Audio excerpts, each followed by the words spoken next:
This is the Transformers Generations War for Cybertron trilogy, the Netflix version of Deep Cover. I picked up this figure from EARTHRISE. Let's get him out of packaging. And here is Deep Cover, the Netflix version out of packaging, and he is undercover, or his deep cover is a cyber ninja out to assassinate Soundwave or something like that.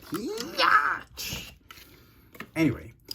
It is not actually, well, technically it is a repaint of Deep Cover, but more importantly, I think based on the aesthetic of the paint and the weapons that we're seeing, this figure is a direct repaint of Siege Netflix Sideswipe.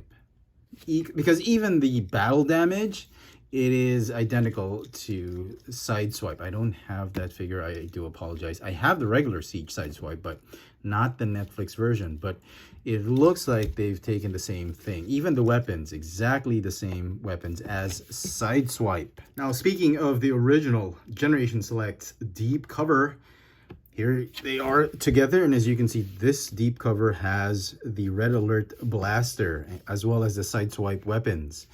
So it's got more plastic here, but it feels like it's sort of reversed, or whatever black parts he had here have been converted into blue, and whatever blue parts he had here had been turned into black. So he's kind of like a negative, Mr. Negative. No, I'm kidding.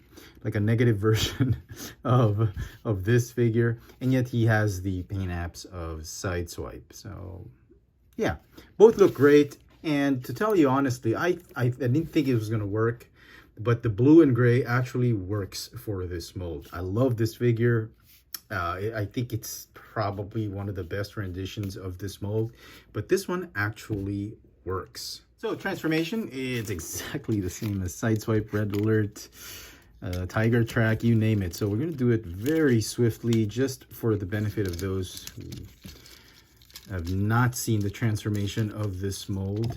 And I'd like to take this opportunity to also mention that there is hardly any mold degradation. If not, the joints are actually much tighter on this version of the mold.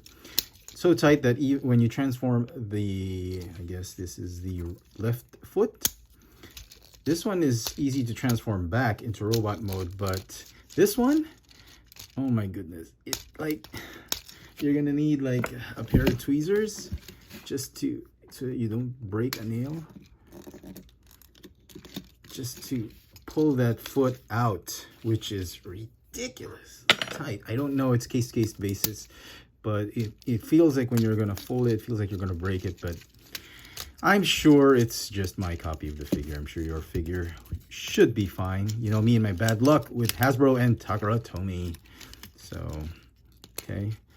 And there you have Deep Cover in his Netflix version. You can obviously put the weapons up top, just like that. But he's Deep Cover, so yeah. Paint-wise, I think the blue and black really work. The only deal breaker I have, if at all, is the way they painted the windshield. I think they could have omitted that. They could have saved money, removed all of the silver paint, the battle damage paint apps, remove it. They can save money and then probably invest and put a weapon similar to this. They don't have to paint it silver. They can keep it black or gray for all I care. But I think that would have been a better value proposition than just having a straight up repaint of Siege Netflix Sideswipe.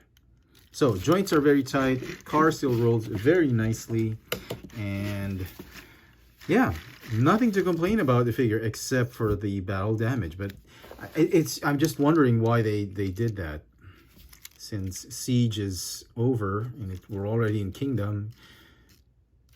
Yeah, they didn't have to do that. And so some final thoughts on this new Deep Cover figure. I think it's a great figure. I honestly think they could have done away with the battle damage.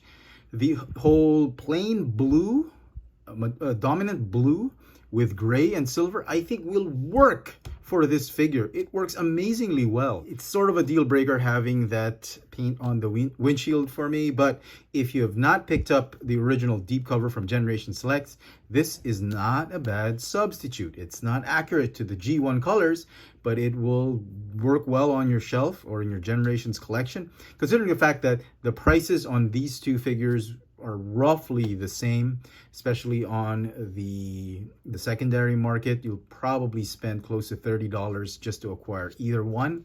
So either one is fine. If you are a completist, then obviously you're gonna have to get both. I really enjoyed both figures.